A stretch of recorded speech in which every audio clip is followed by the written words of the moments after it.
bungi nti bw'oba olina eka emu ng'eriko kino endala eriko kiri emu ya mmere waka endala ya school fees endala ya gula bintu bya waka so olabera nti ensonga za president zonna zaaliko zibadde nkulu nnyo naddala okulaba nga twongera okutransforminga eggwanga lyaffe n'okukyusa mindset y'abantu baffe bannayuganda. Agamba nti aboogedde tumugende mubeere n'enyingiza y'amaka ate n'ebintu tebisobola kujja olunaku lumu ne Katonda yasobola okutondawo ebintu byonna bye yatonda mu nnaku 6 n'olwekyo agamba gwani agambe nti ebintu byonna ebyetaago naddala ebyetaaga ssente za gavumenti okubikola olunaku olumu ano bw'obikola ebirala nabyo bigenda kukola ki bigenda kujja. Even the 4-acre model, apart from land, they have nothing else. So those people must be supported to start on some intervention, to start on some investment, an investment that will bring a return. He emphasized the issue of an investment return, a return on investment, assessing what he called jura, assessing the level of return that someone will get from his farm.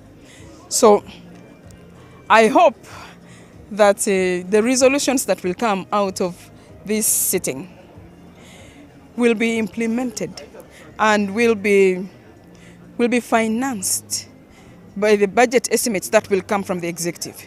Yes, we are going to debate on those specific issues that will support our people to increase their household income.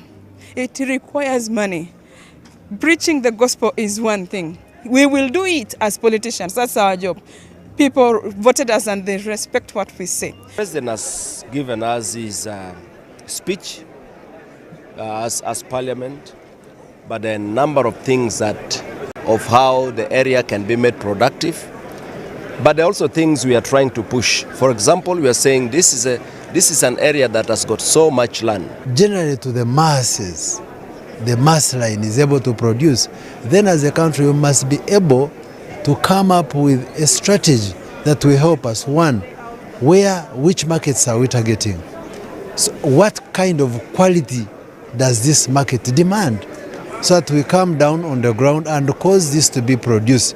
So that now when we come to the market, we are not shot down by the quality of the products we produce. This is a focus point that we must have as a country and have branding. You know, as a country, once we come up with a clear brand of what production is going to be, when we talk about coffee, it has been a deliberate effort. It has been very critical on the issue of income enhancement at household level. I think at some point the president is disappointed that he has been talking to people and people are not getting his message. And I think that is why time and again he is reminding us that if we are to develop this country, then the starting point is to enhance incomes at Ate ebyonga biri bityo ye speaker olukiiko lw'eggwanga olukulu afunye bakwasa eddimu ery'okuyambako omubaka ow'Elaro Peace Division Father Charles Onen okuleeta ebbago erikwata ku kulungamya mu nkyusakyusa y'abakulembeze b'eggwanga. Parliamenti ekkiriza omubaka wa Lalol Peace Division Father Charles Onen okuleeta ebbago ly'etteeka erinaalungamya enkyusa y'obukulembeze mu nyaffe Uganda, wabula okukkiriza ono okuleeta etteeka lino kitadde ku nninga gavumenti naye okuleeta eryayo mu bbanga lya mwezi gumu. Father Onen mu kusaba olukisa olw'okuleeta ebbago lino ategeezza nti wabaddewo okuttibwa kw'abantu n'okuyiwa omusaayi, kale nga kino kiteekeddwa okusalibwa amagezi. However, there is still need to address the historical wrongs through measures that will embrace accountability, truth, reconciliation, reparation, institutional and legal reforms. Acknowledging the need to heal the wounds of the past and establish accountability for past injustices and build a foundation for lasting peace, justice and reconciliation. Wabula omumyuka wa Ssaabawolereza wa gavumenti Jackson Kafuzi adde takkiriziganya na kyakwa Father Onen lukisa kuleeta bbago lino ng'ategeeza nga nabo bwe baleeta ebbago lyerimu mu bbanga eryawala. Once the bill comes, it will go to the committee. and the committee then calls for input from all other interested parties, including the private member. So allowing a private member bring a bill which government is already processing is just a double work, because he can present his views and the views of all other people before the committee. I have given timelines, Right Honourable Speaker, that within 3 months, if this bill is not presented, 3 months? Yes, Right Honourable Speaker. I said the principles will be ready within 3 weeks, and that within 3 months, we should already be in Parliament. Wabula okwewoza ku kono abaka abatali bamu bakuganye. Been working on it. If indeed they have been working on it, why then would he need 3 months? If indeed they have been working on it, then they can use 2 weeks to harmonize and introduce the bill. I submit, Madam Speaker, that this bill should get the attention that it deserves. With NRM, he takes it in, and you allow the bill to proceed. We shall be with him in Parliament, where he wants to have the input. We shall all listen and wait for his input. But Right Honourable Speaker, I would beg that the Minister concedes to allowing that the bill continues. Let's allow the member to bring his bill, and then they work at the pace of the private member. Right Honourable Speaker, we have seen many instances before when government has promised to bring a bill in 2-3 months, but it takes another 2-3 years. Omukubiza w'ekikolo gwanga olukulu Anita Mong amaliriza nga naye akkiriziganyiza nabo. We are going to give Honourable Nen leave. Honourable members, I put the question that Honourable Nen be granted leave to introduce a private member's bill, the National Transitional Justice Bill 2024. Those in favour say and contrary nay. Ebbago lino litunuuliddwa n'okukyusa obukulembeze bw'eggwanga lino. Yise Kigongo ku lwa Channel 44 Olweggulo wano mu kikolo gwanga olukulu eggulo. Olw'emboozi eyo ate mu mawulire gaffe amalala ge tulina omubaka akiikirira munisipaali y'e Masaka Richard Lumu nga munnakibiina kya Democratic Party avuddeyo n'aleeta ensonga ez'enjawulo ze bagamba Parliament kweyina okuddukira, kyokka ng'okusinga essira alitadde kuleeta ebbago ery'okulonda akulira olujja oluwabula gavumenti. Ensonga z'oludda olufuuya gavumenti mu Parliament ekisanja kino kinaggweerako ng'eggwanga liziwuliddemu omusera. Olunaku olwaleero omubaka wa munisipaali y'e Mityana nga munnakibiina kya DP Richard Lumu akkiriziddwa Parliament okuleeta ebbago ly'etteeka erirambika enzirukanya ya Parliament, naye ng'ensonga enkulu eteereddwa ku nnondebwa y'akulira oludda olwawula gavumenti mu Parliament. Era omukubiza w'ekikolo gwanga olukulu Anita Mong alagidde kkalani wa Parliament okuyambako omubaka Lumu ebbago lye okukolebwako. Session of Parliament Amendment Bill 2024. Those in favour say and the contrary nay. The ayes have it. Pursuant to Rule 121, 2, 3, 4 of the rules of the procedure, the clerk is hereby instructed to accord the member a requisite support to ensure that the bill is tabled for the first reading. Omubaka Lumu mu kusaba Parliament okumukkiriza okuleeta ebbago lino ategeeza nti mu Katoliki era nga ayagala akulira oludda olwawula gavumenti mu Parliament naye alondebwe bulondebwa nga bwe balonda abakulembeze abalala omuli Paapa, Pulezidenti, Sipiika n'abalala. Election is the epitome of democracy. Madam Speaker, even the Pope welcome from the Holy See. As Catholics, I'm a Catholic. There is an election of the Pope, the highest and respected leader in the world. If there is an election there must be an election here. We are in the opposition, Madam Speaker. When we are elected, we came here. By that time, you were not the Speaker. We also elected you, Madam Speaker. the very reason why you are sitting in that seat. We also elect the president. Every 5 years there is election in Uganda. Therefore, there is no reason when we come to parliament as members of the opposition, we don't elect our... Onawagiddwa omubaka Kakembombwa owa municipality y'Entebbe muna NUP ng'anategeeza nti kikadde balonde abakulembeze baabwe olw'okuba nti akulira oludda olwawula gavumenti akitwala nga yakulira ababaka abalala bonna era ekibiina kyavaamu kye kibuutikira ebibiina ebivuganya gavumenti. But this move is going to give us more unity as the opposition and respect for each other. Let us vote for our leaders. What's wrong with that? I am standing here to second this motion, Right Honourable Speaker, in good faith. It will help us, it will build us more, because unity of the opposition means the strength of the opposition. Respect for each other means what? Because I must participate in electing my leader as the opposition. We have seen it many times in Parliament, where the leader of opposition thinks that all opposition belongs to his party. Wabula ensonga ya lumu waliwo ababaka babadde bagisimbira ekkuuli nga balaga nga ensonga eno bw'etateekeddwa kuweebwa kyanya nti mulimu entalo n'ebirala. We have not had even a situation, for example, in Uganda, where the ruling government elects their chief whips, where we have the prime ministers being elected, or the ministers even being elected. So this motion is trying to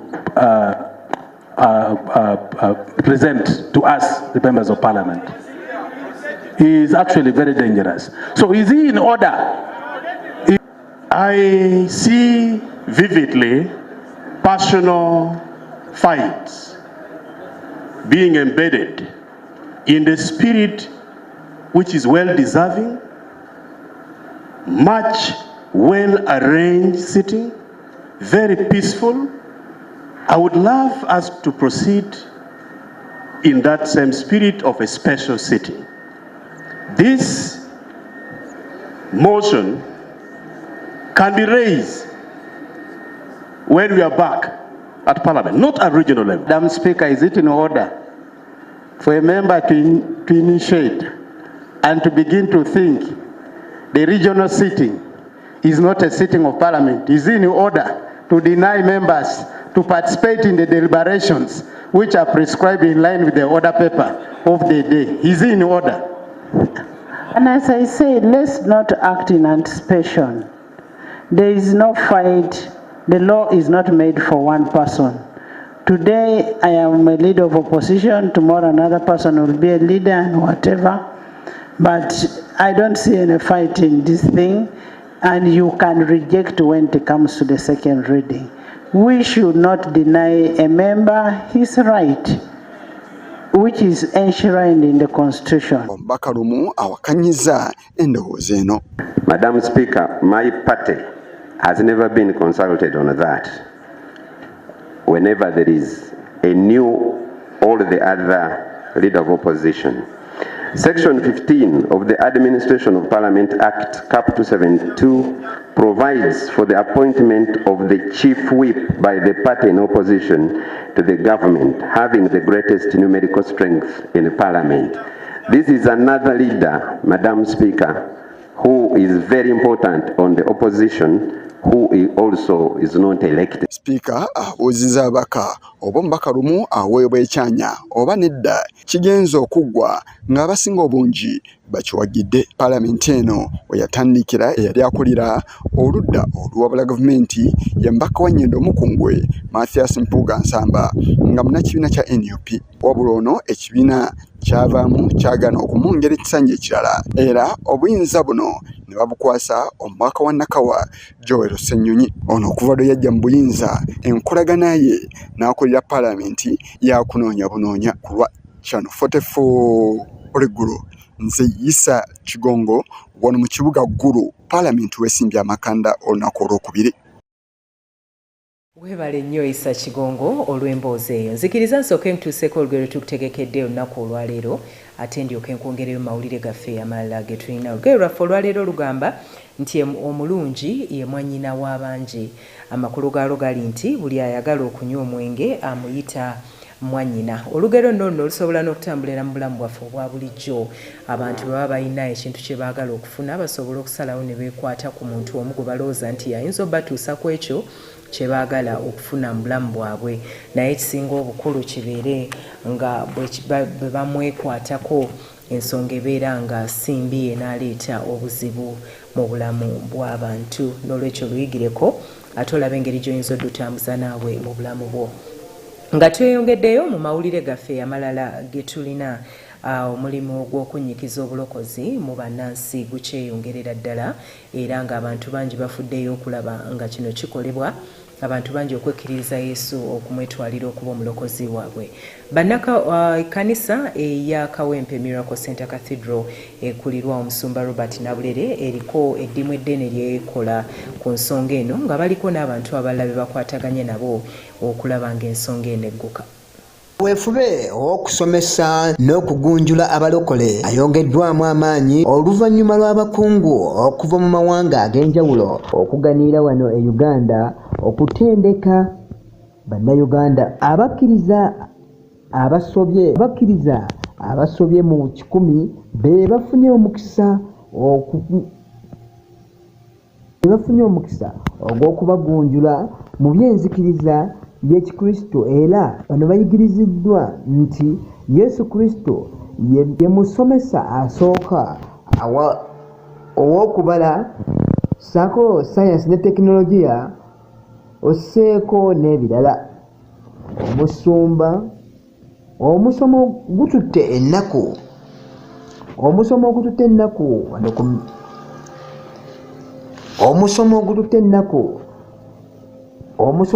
ennaku eziwerako ku Lubaga Miracle, omusomo ogututte ennaku 2 ku Miracle Center e Kawempe era nga guno guwomeddwamu omutwe omusumba omukulu Robert Nabulere era nga agenze maaso n'okutubuulira amakulu g'okutendekebwa mu masomo ag'enjawulo. Education Summit kwegamba okusomesa ng'omulama gwako mu makati mu nkulungu Kristo yali mu makati nga tubangula abasomesa baffe ab'amasomero ag'enjawulo nga tusobola okuddukanya wamu amasomo curriculum Uganda Ministry of Education naye nga tutaddeko ku mulamwa gwa Kristo nga Kristo asobola okwaka n'akyusa emitima gy'abantu ne bayita ng'abawadde amagezi naye nga Kristo muye mwe muli ekisulumuzo eky'amagezi n'okumanya.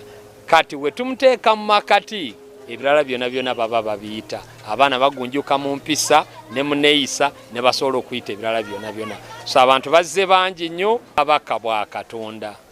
bwakabaka bwa Katonda twogera ku Kristo mutabaganya yajja tutabaganya ffenna.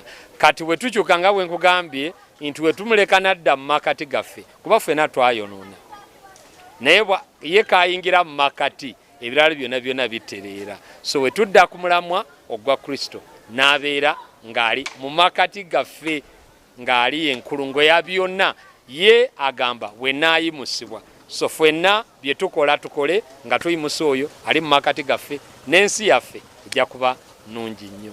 Ono alina essuubi nti abakkiriza bwe beetaaga mu kusoma nga kuno bafuna kinene nnyo mu nteekateeka ey'okukyusa obulamu bwabwe n'ebitundu ebibaliraanye n'ebitundu bwe bawangaalira. Nsanyuse nnyo okubeera mu musomo guno kubanga bye nayize bingi. Nayize omuntu bw'oyinza okuconnectinga scriptures ate ng'osomesa. Kati ebyo tulaba aba batugamba nti kati bye bayigiriza ku Kristo oba ku Katonda tebikyali relevant.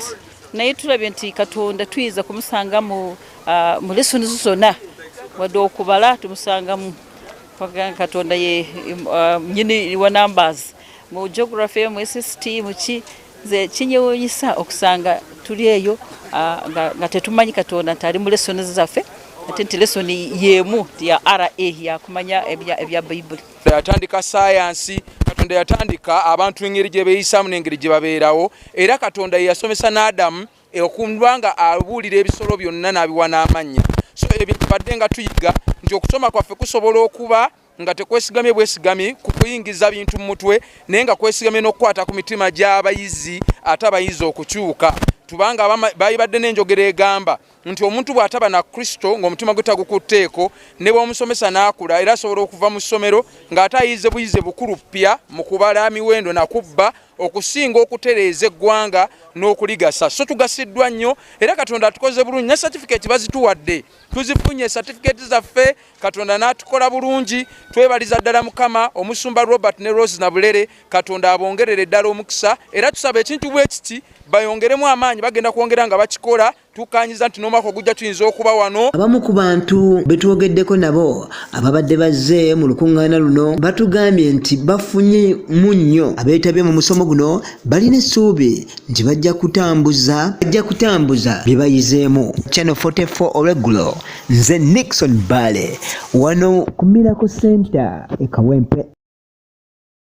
Webale nnyo Nixon Bale olw'emboozi eyo. Tugenda kufundikira n'emboozi yaffe omusasi waffe Isa Kigongo ali ggulu wabadde olutuula lwa Paalamenti olw'omulundi guno. Tugenda kuba tumufuna tuyitiremuuko mu bufunze ebimu ku ebyo ebikulu ebibadde esayidi eyo oludda olwo Olweggulo. Omusasi waffe Kigongo wanje omuzana wa Kabaka twagala obuuze ku batuwulirizaawo tuyitiremuuko tunaagamba lukwakwayo mu bimu ku ebyo ebibadde eggulu. Mbalamusizaako nnyo mwena abakyekundi ku Channel 44 Olweggulo essaawa olunaku olwaleero. Olunaku olwaleero lunaku lwakutaano era nga lwe lufundikidde entulo za Paalamenti mambuka nyaffe Uganda ng'era ezimu ku nsonga ezikuwaganyiziddwako ebirowoozo olunaku olwaleero zibadde ensonga z'ekkalamojja nga wano bonna bakkiriziganyiza abakiise mu kikolwa nga olukulu okubeera nga Kalamojja bateekayo ebisulo ebinaasobola okubeera nga abayizi basula mu busozi oba basula ku ssomero.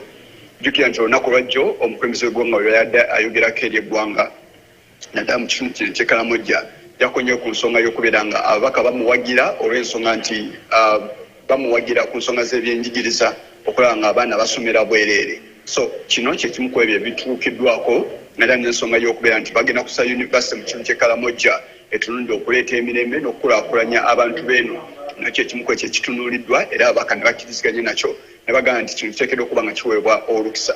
Mu mbeera y'emu era bayisiza n'ekiteeso ekyokubeera nga bawandiisa ettaka erikwata ku bitundu oba ey'obukulembeze obw'ennono mu ggwanga lyonna nga bateekewo eggwandiisizo limu erivunaanyizibwa ku nsonga ezo. Okusinza ku babaka alese ekiteeso n'agambye nti mu bitundu by'eggwanga ebirala ebika by'ettaka ebitali bimu biwandiisibwa kale nga n'olw'ensonga ewateekeddwa okubaawo eggwandiisizo ettaba ebikwata ku ttaka lyonna ery'obukulembeze obw'ennono saako n'ebyensikirano. Abadde mu lukiiko lw'eggwanga olukulu olunaku lwali abadde omukubiriza emumyuka w'omukubiriza w'ekiiko lw'eggwanga olukulu omwami Thomas Tayebwa era ono ayongezaayo olutuula luno okutuusa ng'ennaku z'omwezi 17 omwezi ogujja ogw'omwenda. Wabula ategeeza nti newankubadde nga bino byonna bibaddewo naye mu bbange mu ensonga ezikwatagana n'amambuka ga nnyaffe Uganda oba Northern Uganda tezigenda kubeera nga zirekerawo okubaganyizibwako ebirowoozo era nasaba abakiise okugenda maaso n'okunoonya alipoota oba ebikwata ku nsonga za mambuka ga nnyaffe Uganda. Ensonga z'ebyobulamuzi zezimu ku ezo zinokoddwayo, ensonga z'enguudo nazo zinokoddwayo ne bazisalira amagezi nti ziteekeddwa okuba nga zirowoozebwako n'ensonga endala. Jjukira nti nga emboozi ezisooseeko omuli etteeka okuwa Beeto Mbaka Lumu Richard okweta etteeka ku nnonda y'ababaka ku nnonda y'akulira abavuganya gavumenti kyekimu ku ekyo kirabise nnyo mu ntuula zino saako n'ebintu ebirala. Ensimbi ezikuŋŋanyiziddwa oba ezitunuuliddwa ennyo ezisaasaanyiziddwa mu kitundu kino eky'eggulu olutuula luno we lubadde zibadde nnyingi era ng'abamu ku batuuze baaniriza badde baagaana n'enkiiko olukiiko luno lwongezerweyo ebbanga eddala lya ssabbiiti nga 2 wabula abakiise bagamba kino tekisoboka newankubadde nga musiimye ebituukiddwako. Jjukira nti omukulembeze w'eggwanga ensonga y'okutambuza enkiiko zino yagikonyemu olunaku olw'ejjo era nga ebitundu ebirala bigenda kubeera nga bitambuzibwamu entuula zezimu eza Paalamenti. Kaakati mukulu Isa manyi nti wano ne bwe tusulawo osobola okwogerera ddala obudde ne bukya naye otubulira olutuulo oluddako lugenda kubeerawa? tebanaba kusalawo wa Lutuula we tugenda kutunuulira naye nga ebitundu ebitunuuliddwa kitundu ky'e Masaka saako ne bannaffe ab'embala be batunuuliddwa nti be bandiddako okuteekateeka olutuula oluddako so terunaba kulangirwawo wa we lugenda kubeera newankubadde nga ebifo ebirala bitunuuliddwa nti be bigenda okutegeka entuula ze. Kale ssebo tweyanzizza nnyo weebale kutukiikirira bulungi eggulu. Amiina nnyabo. Katukulinda ate bwe tunaakufuna mu bitundu ebirala. Era Kayi wabaddeyo. Ye ssebo. Ekooki. Kale tunaayongera okuwuliza ssebo. Omutonzi w'anaaba ayagadde. Amiina. Oyo yabadde omusasi waffe Isa Kigongo abadde eggulu ng'agoberera olutuula lw'eggulu bwe lutambula n'okututuusaako ebigenda maaso mu kitundu ekyo nga bw'atutegeezezza ate katulindirira ekitundu ekirala olutuula luno gye lugenda okutwalibwa. Nzikiriza nkutuuseeko ekyawandiikibwa kyaffe kiri mu okuva essuula ya 23 n'olunyiriri olusooka. Nze muzaana wa Kabaka Erios Namugambe tukulindiridde mu kusaba okw'okuyita mu kiro.